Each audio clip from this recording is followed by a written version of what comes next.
Okay, we're gonna be making pot roast in the Instant Pot. Here's what you need. Chuck pot roast, this is from Walmart. The one I have is 2.27 pounds. I wouldn't go any smaller than this.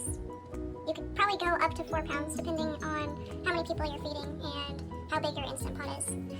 For veggies, you'll need celery, carrots. You can buy whole carrots and peel them and chop them if you want to do that.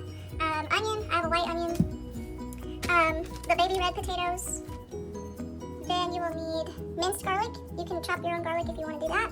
For seasonings, we've got pepper, thyme, this Montreal steak, salt, flour. I'm going to be doing instant mashed potatoes today. If you want to make them from scratch, you can do that too. I've got beef stock, but you could use beef broth, olive oil, milk, butter. Okay, we'll get into it. Okay, I've got the Instant Pot on saute. We're gonna prep the meat. I'll put a little bit of olive oil in there. Alright, so I cut the roast into 3 pieces, and then I patted it dry with paper towels on all sides, dry. Here's like the nasty fat stuff that was on the edge. I cut it off. It's not gonna render, it's like hard and gross, so I'm gonna throw that away. If there's any weird bits you don't want, you can cut them off if you'd like. Now we're about to season it. Alright, so I have the pieces of meat seasoned. I did end up using Tony's garlic powder, pretty much put those in everything.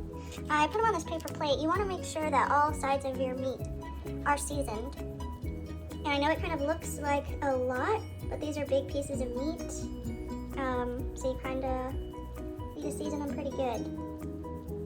Be careful if you do use Tony's, because it does have salt in it. So if you're using Tony's and salt, you can end up potentially making it too salty. So now that these are seasoned, we're gonna put them in the pot. Okay, the meat is in the pot. We're really just trying to brown the outside of the meat. Let it sit for a couple minutes, and we'll flip it. Get all sides with a nice little brown on them. In the meantime, we'll prep our vegetables. Alright, I washed my cutting board really good and my knife. Washed my celery, washed my potatoes really good. Make sure you're washing your vegetables really well. People are not serious enough about kitchen safety, and that's why you can't eat at everybody's house. But I diced, or whatever, chopped up my onion. I probably did like 3/4 of the onion. Got my celery, I cut it about this big. You can do longer pieces if you want to. I cut some of the potatoes in half because they were big. I'm gonna rinse these carrots and we'll just add those in whole. You could cut them in half if you want them to be in smaller pieces, but I don't feel like doing that, so let's go check our meat. Okay, this is kind of what you want your meat to look like when you flip it. You can see it's got that nice brown kind of caramelization on it. That's what we want to see. Oops, I'm steaming up the camera. Okay, the meat is nice and brown. Took it out, put it to the side. Now we're gonna add our chopped onion to the pot with that some oil in there. Okay, I just added my onion. Get that nice and coated and all that good flavor. We're gonna let this cook down a little bit.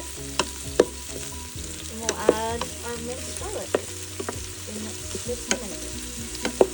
Okay, I forgot this step, but I'm gonna put about half a teaspoon of flour and stir that in to the onion. So stir that up. Okay, the onions are cooking down nicely. Now I'm gonna add a big teaspoon of garlic and mix that in. We're gonna let this cook down for about 2 minutes, and then we're gonna add our chopped celery, our carrots, and our potatoes. Alright, so we've got our veggies added in, and I did put a little more thyme and a little more pepper on top of these. I'm going to stir that up. Next, we're going to add our gravy packets and our beef stock, or beef broth. Alright, I've added both of the packets. Now we're going to place our meat on top of the vegetables. Alright, now we're going to add the broth. The amount that you use really just depends on the capacity of your Instant Pot,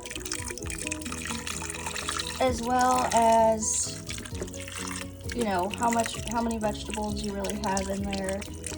I want to get it not completely covering the meat, but I do want the meat to be in it. So that'll probably do it, and I'm going to try to move the meat around a little bit more in there. All right, I got the meat pushed down. Everything's kind of in the liquid, how we want it to look.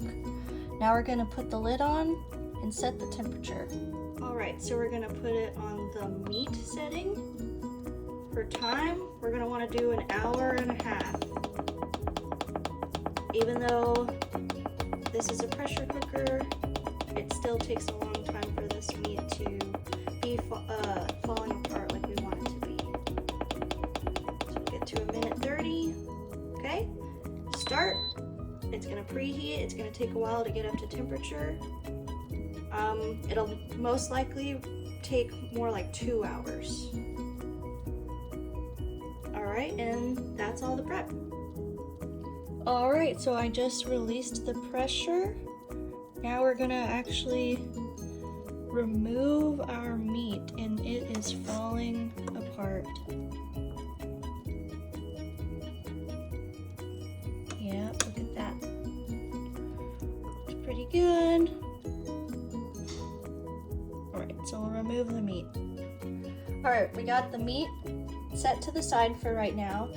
We're gonna go to our settings here, turn it off of keep warm, and we're gonna put it back on sear saute and let that get hot. We wanna kind of have this come. Okay, so here is the slurry. I did 1/3 cup of cold water and 1/3 cup of the flour, and now I'm just gonna whisk it together really good until there's not really any lumps in there. So you want to whisk it up really, really good. My gravy and veggies in the pot are starting to come to a boil.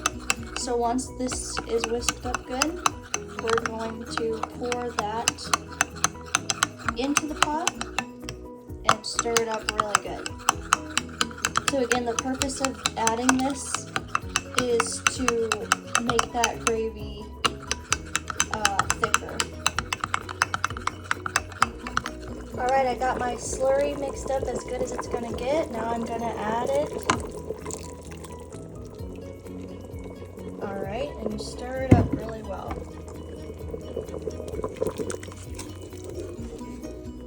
All right, so once your slurry has been added, you want to keep it on that sear and saute and just keep stirring it for maybe a little over a minute.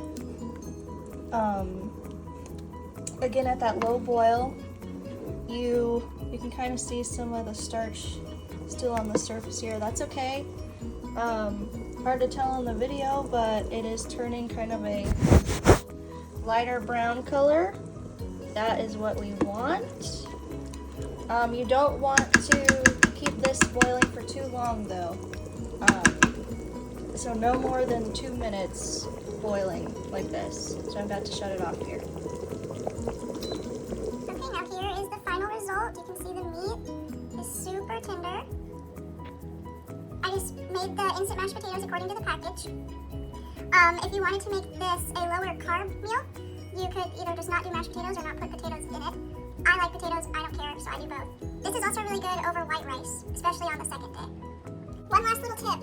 What I like to do, I will keep something in the Instant Pot overnight on Keep Warm. You can seal it, and that way it's just staying in there. All the juices, you don't have to transfer it to another dish or anything. It can just stay in there, stay at a food safe temperature overnight. Bon appetit!